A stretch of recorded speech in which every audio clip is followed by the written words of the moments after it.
Assalamualaikum warahmatullahi wabarakatuh. Perkenalkan saya Celia Anggraini dengan NPM 10080018247 dari Fakultas Ilmu Komunikasi Program Studi Public Relation.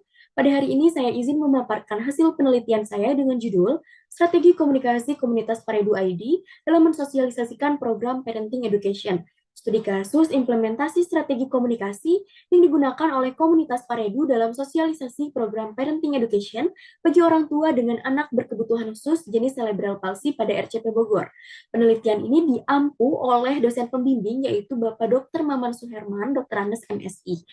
Adapun latar belakang dari penelitian ini diantaranya tingkat stres yang dialami oleh orang tua pengidap anak cerebral palsy pada masa pandemi ini mencapai angka 80%, di mana mereka terdeteksi memiliki tingkat stres sedang hingga stres parah.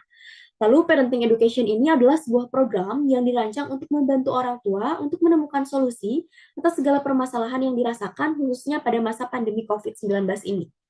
Dalam upaya mensosialisasikan program parenting education ini dengan baik, maka diperlukan strategi komunikasi yang tepat dan juga sesuai agar bisa mencapai tujuan atau hasil akhir yang maksimal sesuai dengan apa yang diinginkan oleh komunitas Paredu ID. Lalu selanjutnya ada tujuan penelitian.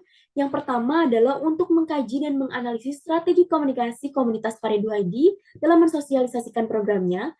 Yang kedua, untuk mengkaji dan menganalisis faktor pendukung dan penghambat yang dialami oleh komunitas Paredu ID dalam mensosialisasikan programnya. Dan yang terakhir adalah untuk mengkaji dan menganalisis mengapa Paredu ID memilih sosial media sebagai media untuk mensosialisasikan programnya. Untuk metode penelitiannya sendiri, penulisan ini menggunakan metode kualitatif dengan pendekatan studi kasus dan mengacu pada tahapan perencanaan komunikasi menurut Hafid Canara. Untuk teknik pengumpulan datanya yaitu wawancara, observasi, studi pustaka, dan dokumentasi. Untuk teknik analisis datanya adalah reduksi data, penyajian data, dan juga penarikan kesimpulan. Adapun hasil dan pembahasan dari penelitian ini, yang pertama adalah mengenai strategi komunikasi yang digunakan oleh komunitas Paredu ID. Terdiri dari 5 tahapan, diantaranya tahapan riset atau penelitian.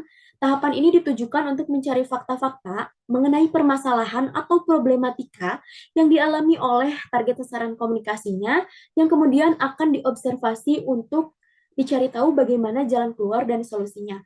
Yang kedua adalah tahap perencanaan, di mana mereka menyusun rangkaian atau rencana kegiatan yang disesuaikan dengan topik permasalahan yang ditemukan di lapangan. Yang ketiga adalah tahap pelaksanaan, di mana komunitas Paredu ID merealisasikan rencana ini dalam sebuah program sesuai dengan yang tadi sudah dibuat dalam perencanaan. Dan yang keempat adalah evaluasi, ditujukan untuk mencari tahu bagaimana hasil akhir dari kegiatan yang telah dilaksanakan. Detail dari hasil ketercapaian target dalam program parenting education ini mencapai angka 80,84%, yang artinya cukup tinggi untuk mengukur keefektifan dalam penggunaan strategi komunikasi dalam program sosialisasi. Dan yang terakhir adalah pelaporan, di mana mereka merealisasikannya dengan membuat laporan akhir untuk menjabarkan seluruh rangkaian kegiatan, mulai dari riset hingga evaluasi. Dalam melaksanakan program ini ada beberapa faktor pendukung, diantaranya pemilihan komunikator yang tepat dan berkredibilitas, yang kedua ketepatan dalam mengimplementasikan strategi komunikasi, yang ketiga pemilihan tema dan penyampaian sosialisasi yang disesuaikan dengan kebutuhan halayak, yang keempat ketepatan dalam memilih waktu sosialisasi, yang kelima sistem manajemen pembagian tugas yang baik antar sesama anggota. Untuk faktor penghambatnya sendiri adalah adanya orang tua yang masih kurang menguasai penggunaan sosial media, lalu waktu yang terlalu fleksibel karena harus menyesuaikan dengan waktu orang tua. Yang ketiga, kesulitan untuk mengakses sosial media karena tidak memiliki dana untuk kuota internet. Dan yang terakhir adalah masih ada beberapa orang tua yang merasa malu untuk terbuka tentang kondisi anaknya. Lalu ini adalah alasan mengapa mereka memilih media sosial sebagai alat komunikasinya. Yang pertama adalah penyebaran sosialisasi melalui media sosial ini merupakan cara yang efektif untuk digunakan pada masa pandemi. Selain itu, karena kondisi yang sangat terbatas, maka dari itu penyebaran informasi di sosial media ini dianggap sebagai salah satu cara yang efektif karena bisa menjangkau lebih banyak halayak dan penyebaran informasinya menjadi lebih merata. Selain itu, Paredu ID juga sengaja untuk membuat berbagai macam media sosial untuk memfasilitasi serta menyesuaikan dengan media sosial yang biasanya digunakan oleh orang tua.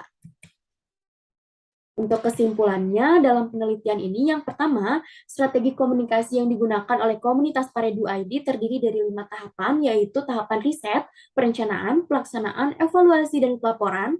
Yang kedua, dalam pelaksanaannya terdapat faktor pendukung dan penghambat, namun untuk hambatan bisa ditangani dengan baik. Yang ketiga adalah alasan penggunaan sosial media karena seluruh kegiatannya dilaksanakan secara online karena adanya pandemi. Selain itu, agar bisa menjangkau lebih banyak khalayak dan informasi menjadi lebih merata, serta media sosial juga merupakan media yang efektif untuk digunakan dalam kegiatan sosialisasi karena masih memungkinkan terjadinya komunikasi dua arah secara real time.